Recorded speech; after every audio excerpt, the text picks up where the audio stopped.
Hi 2025 മലയാള സിനിമയ്ക്ക് ഒരുപാട് വലിയ വിജയ ചിത്രങ്ങൾ ഉണ്ടായിട്ടുണ്ട്. അതായത് വലിയ രീതിയിൽ കളക്ഷൻ നേടിയ സിനിമകൾ ഉണ്ടായിട്ടുണ്ട്. തുടരും, എമ്പുരാൻ, ലോക ഈ സിനിമകളെല്ലാം തന്നെ 200 കോടിക്ക് മുകളിൽ കളക്ഷനായി നേടിയെടുത്തു. 2026ലും വലിയ പ്രതീക്ഷകളുള്ള സിനിമകൾ വരുന്നുണ്ട്. 2026ന്റെ തുടക്കത്തിൽ വലിയ പ്രതീക്ഷയോടെ ഇറങ്ങുന്ന 2 സിനിമകളാണ്. ഒന്ന് ദൃശ്യം 3, മറ്റൊന്ന് പാട്രിയോട്ട്. ദൃശ്യം 3 മോഹൻലാൽ നായകനാവുന്ന സിനിമയാണ്. പാട്രിയോട്ട് ഒരു മൾട്ടി സ്റ്റാർ സിനിമയാണ്. സിനിമയിലെ നായകൻ മമ്മൂട്ടിയാണ് എങ്കിലും സിനിമയിൽ മോഹൻലാലും അതുപോലെ ചാക്കോച്ചൻ, ഫഹദ് ഫാസിൽ, നയൻതാര ഇവരെല്ലാവരും അഭിനയിക്കുന്നുണ്ട്. ഈ 2 സിനിമകൾക്കും നല്ല രീതിയിൽ ഹൈപ്പ് ഉണ്ടാവും. അതായത് ഇപ്പോൾ നല്ല രീതിയിൽ ഹൈപ്പുണ്ട്. റിലീസിനോട് അടുക്കുമ്പോൾ തീർച്ചയായും വലിയ രീതിയിൽ ഹൈപ്പ് കയറാനുള്ള സാധ്യതയുമുണ്ട്. ഈ 2 സിനിമകളിൽ ഏറ്റവും കൂടുതൽ ഹൈപ്പ് ഏത് സിനിമയ്ക്കാണ് എന്ന് ചോദിച്ചു കഴിഞ്ഞാൽ അത് ഉറപ്പിച്ചു പറയാം, ദൃശ്യം 3ക്ക് തന്നെയാണ്. അതിനൊരുപാട് കാരണങ്ങളുണ്ട്. ദൃശ്യം എന്ന മുൻ സിനിമ വലിയ രീതിയിൽ സക്സസ് ആയ ഒരു സിനിമയാണ്.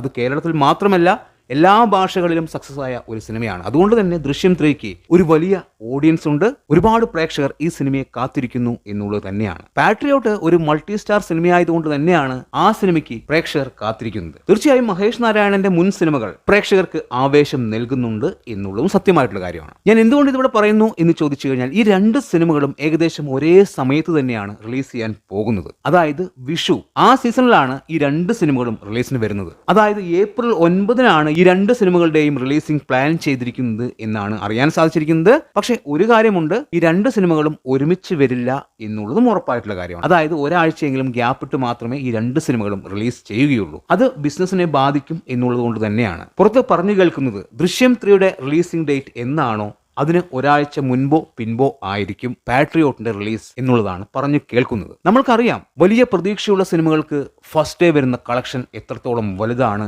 എന്ന്. എമ്പുരാൻ എന്ന സിനിമ ഫസ്റ്റ് ഡേ നേടിയെടുത്ത കളക്ഷൻ വളരെ വലുതാണ്. എമ്പുരാന് ഇത്രയും ഹൈപ്പ് വരാനുള്ള പ്രധാനപ്പെട്ട കാരണം എന്താണ് എന്ന് ചോദിച്ചു കഴിഞ്ഞാൽ ലൂസിഫർ എന്ന സിനിമ ഉണ്ടാക്കിയ ഒരു ഓളം തന്നെയാണ്. അതുകൊണ്ട് തന്നെയാണ് എമ്പുരാൻ എന്ന സിനിമയ്ക്ക് ഇത്രയേറെ ഹൈപ്പ് വന്നത്. സിനിമയ്ക്ക് മിക്സഡ് റെസ്പോൺസ് ആയിട്ട് പോലും സിനിമ ആദ്യ ദിവസം 67 കോടിയാണ് നേടിയെടുത്തത്. സിനിമ ഇറങ്ങുന്നതിന് മുൻപ് പല ആൾക്കാരും വീഡിയോയിലൂടെ പറഞ്ഞു ഈ സിനിമ 20 കോടി ഫസ്റ്റ് ഡേ തന്നെ നേടിയെടുക്കും, അതുപോലെ 25 കോടി എത്തിയേക്കാം എന്നൊക്കെ പറയുന്നുണ്ടായിരുന്നു. ഞാൻ എൻ്റെ വീഡിയോയിലൂടെ എമ്പുരാൻ എന്ന സിനിമ റിലീസ് ചെയ്യുന്നതിന് മുൻപ് പറഞ്ഞിട്ടുണ്ടായിരുന്നു ഈ സിനിമ ഫസ്റ്റ് ഡേ തന്നെ 40 കോടിക്ക് മുകളിൽ കളക്ഷൻ നേടിയെടുക്കും എന്ന്. 50 കോടി എത്തിയാലും അത്ഭുതപ്പെടേണ്ടതില്ല എന്ന് ഞാൻ എൻ്റെ വീഡിയോയിലൂടെ പറഞ്ഞിട്ടുണ്ടായിരുന്നു. അപ്പോൾ പല ആൾക്കാരും എൻ്റെ വീഡിയോയ്ക്ക് താഴെ വന്ന് ഒരുപാട് മെസ്സേജുകൾ അയച്ചു. അതായത് കളിയാക്കിക്കൊണ്ട് 50 കോടി മലയാള സിനിമയ്ക്ക്, മോഹൻലാലിൻ്റെ സിനിമയ്ക്ക് 50 കോടി ഫസ്റ്റ് ഡേ കിട്ടുമെന്ന് പറഞ്ഞാൽ ചിരിയല്ലേ വരിക എന്നൊക്കെ പറഞ്ഞ് പല ആൾക്കാരും മെസ്സേജ് ഇട്ടു. പക്ഷേ എമ്പുരാൻ എന്ന സിനിമ തിയേറ്ററിലേക്ക് വന്നു. മിക്സഡ് റെസ്പോൺസ് ആയിട്ട് പോലും സിനിമ 67 കോടി ഫസ്റ്റ് ഡേ തന്നെ നേടിയെടുത്തു എന്ന് പറയുമ്പോൾ ആ സിനിമയെ എത്രമാത്രം പ്രേക്ഷകർ ആഗ്രഹിച്ചിരുന്നു എന്നുള്ളത് നിങ്ങൾക്ക് മനസ്സിലാവും. സിനിമയ്ക്ക് എങ്ങാനും പോസിറ്റീവ് ആയിരുന്നു എങ്കിൽ ആ സിനിമ ഫസ്റ്റ് ഡേ ഈ പറയുന്ന 67 കോടി ആയിരിക്കില്ല, 100 കോടിക്ക് അടുത്ത സിനിമ നേടിയെടുത്തേനെ. അങ്ങനെയായിരുന്നു ആ സിനിമയുടെ ഹൈപ്പ്. ഇതിനു മുൻപ് ഒരു മലയാള സിനിമയും ഫസ്റ്റ് ഡേ 25 കോടിക്ക് മുകളിൽ പോയിട്ടില്ല. ആകെ കൂടി 20 കോടി കടന്ന ഒരേ ഒരു സിനിമയേ ഉള്ളൂ. അത് മരയ്ക്കാർ അറബിക്കടലിന്റെ സിംഹമാണ്, മോഹൻലാലിന്റെ സിനിമയാണ്. ഇപ്പോൾ എമ്പുരാൻ എന്ന സിനിമ 67 കോടി കളക്ഷൻ നേടിയത് മറ്റുള്ള ഭാഷകളിൽ ഹിറ്റായിട്ടല്ല.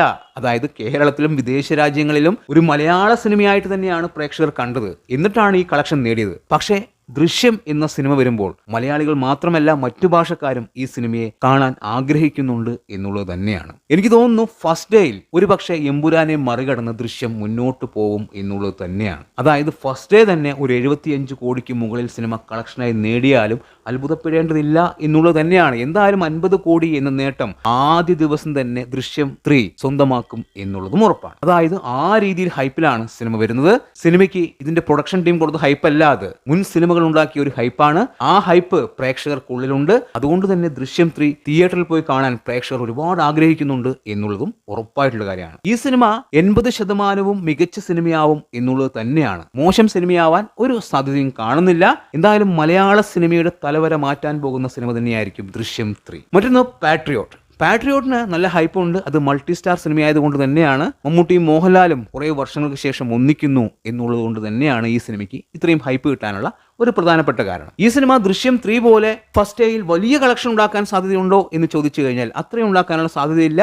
ഒരു പക്ഷേ ഫസ്റ്റ് ഒരു 30 കോടിയോളം സിനിമ വേൾഡ് വൈഡ് ബോക്സ് ഓഫീസിൽ നിന്നും നേടിയേക്കാം. അതായത് സിനിമ മികച്ചതായി കഴിഞ്ഞാൽ ആദ്യ ദിവസം തന്നെ ഒരു 30 കോടിയോളം രൂപ ഈ സിനിമ വേൾഡ് വൈഡ് ബോക്സ് ഓഫീസിൽ നിന്നും നേടിയേക്കാം എന്നുള്ളത് തന്നെയാണ് നമ്മൾക്ക് മനസ്സിലാക്കാൻ സാധിക്കുന്നത്. അതിനപ്പുറത്തേക്ക് ഒരു സാധ്യതയും കാണുന്നില്ല. പക്ഷേ സിനിമ മികച്ചതായി കഴിഞ്ഞാൽ അതിനുശേഷം മികച്ച രീതിയിൽ കളക്ഷൻ ഉണ്ടാക്കിയെടുക്കും എന്നുള്ളതും ഉറപ്പായിട്ടുള്ള കാര്യമാണ്. അതായത് ഈ പറയുന്ന 300 കോടിയെല്ലാം സിനിമയ്ക്ക് നേടാൻ സാധിക്കും എന്നുള്ളത് തന്നെയാണ്. എന്തായാലും 2 സിനിമകളും ഏപ്രിൽ 9 പറഞ്ഞിരിക്കുന്നത്. പക്ഷെ ഉറപ്പാണ് ഇതിൽ ഒരു സിനിമ മാത്രമേ ഏപ്രിൽ 9 വരികയുള്ളൂ. മറ്റേ സിനിമ ഒരുപക്ഷെ ഒരാഴ്ച മുൻപായിരിക്കാം, അല്ലെങ്കിൽ ഏപ്രിൽ 14 15 ആയിരിക്കാം. എന്തായാലും 2 സിനിമകളും നമ്മൾക്ക് വലിയ പ്രതീക്ഷയുണ്ട്. മലയാള സിനിമയുടെ മാർക്കറ്റ് ഉയർത്താൻ ഈ 2 സിനിമകൾക്കും സാധിക്കും എന്നുള്ളത് തന്നെയാണ്. മലയാള സിനിമയിൽ 2026 200 കോടിക്ക് മുകളിൽ നേടിയെടുക്കുന്ന, അതായത് പോസിറ്റീവ് ആണെങ്കിൽ 200 കോടിക്ക് മുകളിൽ കളക്ഷൻ നേടിയെടുക്കുന്ന 2 സിനിമകൾ ഈ 2 സിനിമകൾ തന്നെയായിരിക്കും. എന്തായാലും അത് അങ്ങനെ തന്നെ സംഭവിക്കട്ടെ. 2 സിനിമകളും മികച്ച വിജയമായി മാറട്ടെ എന്നാഗ്രഹിക്കുന്നു. മലയാള സിനിമ അങ്ങനെ വളരട്ടെ. കാത്തിരിക്കാം എന്താണ് സംഭവിക്കുക എന്നറിയാൻ. നിങ്ങളുടെ അഭിപ്രായങ്ങൾ കമന്റ് ബോക്സിൽ കമന്റ് ചെയ്യുക. വീഡിയോ ഇഷ്ടമായാൽ ചാനൽ ഒന്ന് സബ് ചെയ്യുക. പുതിയൊരു വീഡിയോയുമായി കാണുന്നവരെ ബൈ ബൈ.